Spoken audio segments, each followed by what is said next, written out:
অনুপ্রবেশ ইস্যুতে রাজ্য সরকারের জিরো টলারেন্স আপনারা জানেন, আর ইতিমধ্যেই কিন্তু অনুপ্রবেশকারীদের ভিড় শুরু হয়ে গিয়েছে। গত কয়েকদিন ধরে বাংলাদেশ সীমান্তবর্তী এলাকার জেলার ছবি আপনাদের দেখাচ্ছি, যার মধ্যে উত্তর 24 পরগনার স্বরূপনগরের হাকিমপুর সীমান্ত, যেখানে আজও শয়ে শয়ে অনুপ্রবেশকারী তারা জড়ো হয়েছেন। সরাসরি আপনাদের একবার নিয়ে যাব সীমান্তের ছবি দেখাতে। আমাদের প্রতিনিধি সমীরণ পাল রয়েছেন আমাদের সঙ্গে। সমীরণ, একেবারে রেড চার্ট বেঁধে দিয়ে Aadhaar card, voter card, PAN card তৈরি করা হচ্ছিল বছরের পর বছর ধরে। যে অনুপ্রবেশকারীরা আজকে যাদেরকে ওপারে ফিরতেই হবে রাজ্য সরকারের কড়া অবস্থানের পরে, কি বলছেন তারা, ভিড় কতটা? একেবারে কুসুমিতা, যেটা গত কয়েকদিন ধরে বসিরহাটের হাকিমপুর চেকপোস্টে যে ছবিটা আমরা দেখতে পাচ্ছি, যে ভারত বাংলাদেশ সীমান্ত এবং হাকিমপুর চেকপোস্ট, এখান থেকে বাংলাদেশের সাতক্ষীরা জেলা রয়েছে, এবং যেটা কয়েকদিন ধরে দেখা যাচ্ছিল যে বিএসএফ এর মাধ্যমে তাদেরকে বিজিবির হাতে তুলে দেওয়া আছে। কিন্তু গত পরশু দিন থেকে যে ছবিটা দেখা যাচ্ছে, স্বরূপনগরে 3টি জায়গায় হোল্ডিং সেন্টার তৈরি করা হয়েছে, তেঁতুলিয়া, মেদিয়া এবং চারঘাট। ক্যামেরাম্যান প্রবীরদের তোমার ছবিটা দেখাচ্ছে। আজও সকাল থেকে প্রচুর মানুষের ভিড়। হাকিমপুরের কাছে একটি পরিত্যক্ত বাড়িতে তারা ভিড়ে ঠাসা অবস্থায় রয়েছেন। তারা অপেক্ষা করছেন প্রশাসনের তরফ থেকে কখন তাদেরকে ওই হোল্ডিং সেন্টারে নিয়ে যাওয়া হবে। কিন্তু যেটা গত কয়েকদিন ধরে আমরা ছবিটা দেখছি, যে হাকিমপুর চেকপোস্টে যারা আসছেন এই বাংলাদেশি অনুপ্রবেশকারীরা, তারা একটাই অভিযোগ করছেন যে টাকার বিনিময়ে পরিচয়পত্র তৈরি করেছেন। খুলনা থেকে বছর 7 আগে দালালের হাত ধরে এসেছিলেন নূর ইসলাম বিশ্বাস, আমাদের সঙ্গেই রয়েছেন, শাসনের বোয়ালঘাটায় ইটভাটায় কাজ করতেন। তিনি আধার কার্ড তৈরি করেছেন। আপনি এখানে এসেছিলেন কিভাবে খুলনা থেকে? ওই দালালের মাধ্যমে এসেছিলাম। কত টাকা নিয়েছিল? ও 5,000 টাকা নিয়েছিল আগে। তারপর এখানে এসে কি কাজ করেন? এই ইটভাটাই কাজ করতাম। আপনার তৃণমূল নেতারা কি বললো? ওই আমি ফোন নেওয়ার জন্য, মানে ফোন চালানোর জন্য আমি বললাম যে আমার একটু এই সিম, ফোন চালাবো তো, আমার একটা সিমের প্রয়োজন। তা বলছে তাহলে তো আধার কার্ড বানা দেবে। আমি বলছি কত টাকা লাগবে? তা বলছে যে এরকম 500-700 দাম। 700 টাকা নিয়েছিল।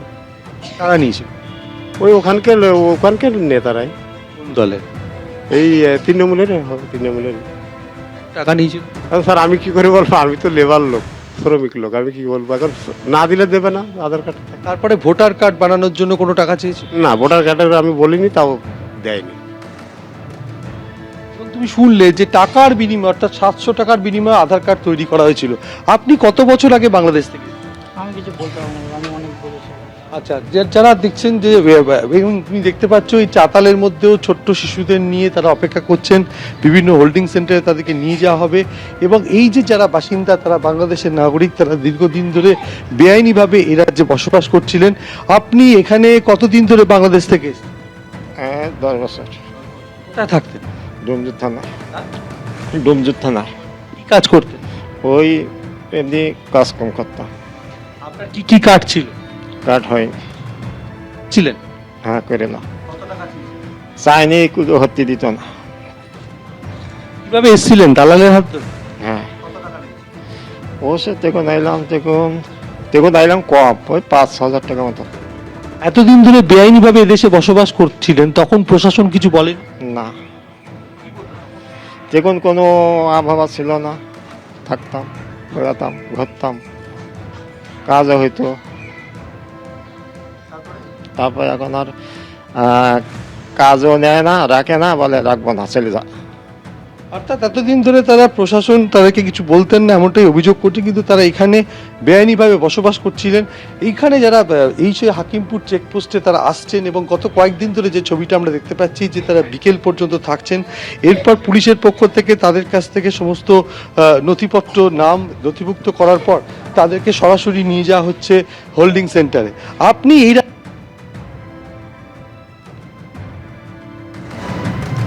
যোগাযোগ বিচ্ছিন্ন হয়ে গিয়েছে আমাদের প্রতিনিধি সমীরণ পালের সঙ্গে। দেখতেই পেলেন, কারোর কাছে কার্ড রয়েছে, কারোর কাছে কোনোই পরিচয়পত্র নেই। দালালকে ধরে টাকা দিয়ে তারা এ রাজ্যে ঢুকেছিলেন। বছরের পর বছর ধরে রাজ্যের বিভিন্ন জায়গায় তারা ছিলেন।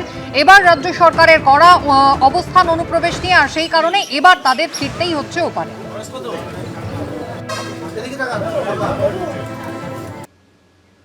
বুধবার রাত থেকে অনলাইনে ফিল আপ করা যাবে অন্নপূর্ণা যোজনার ফর্ম। শুক্রবার থেকে অফলাইনেও পাওয়া যাবে ফর্ম। তবে লক্ষ্মীর ভান্ডার এতদিন যারা পেতেন তাদেরকেও ফর্ম ফিল আপ করতে হবে। বিজেপি সরকারের অন্নপূর্ণা যোজনায় মাসে 3,000 টাকা করে পাবেন মহিলারা। বুধবার এই প্রকল্পের ফর্ম বিলির আনুষ্ঠানিক ঘোষণা করল রাজ্য সরকার। সেই সঙ্গে স্পষ্ট করে জানানো হলো কারা এই প্রকল্পে সুবিধা পাবেন তাও।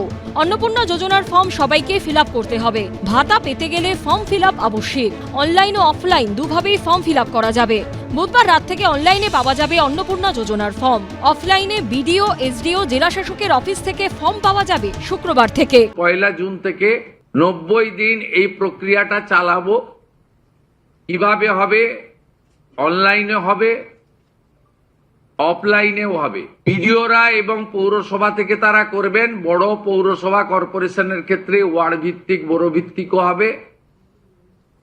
এবং আমাদের পঞ্চায়েতের সঙ্গে যুক্ত আধিকারিকরা, সুপারভাইজার বা অন্যরা বাড়ি বাড়ি গিয়েও একটা 30 দিনের ড্রাইভ দেবেন। কারা আবেদন করতে পারবেন অন্নপূর্ণা যোজনা প্রকল্পে? কি কি তথ্য দিতে হবে? যারা লক্ষ্মীর ভান্ডার পেতেন তাদের নাম কি নিজে নিজেই অন্নপূর্ণা যোজনার তালিকায় ঢুকে যাবে?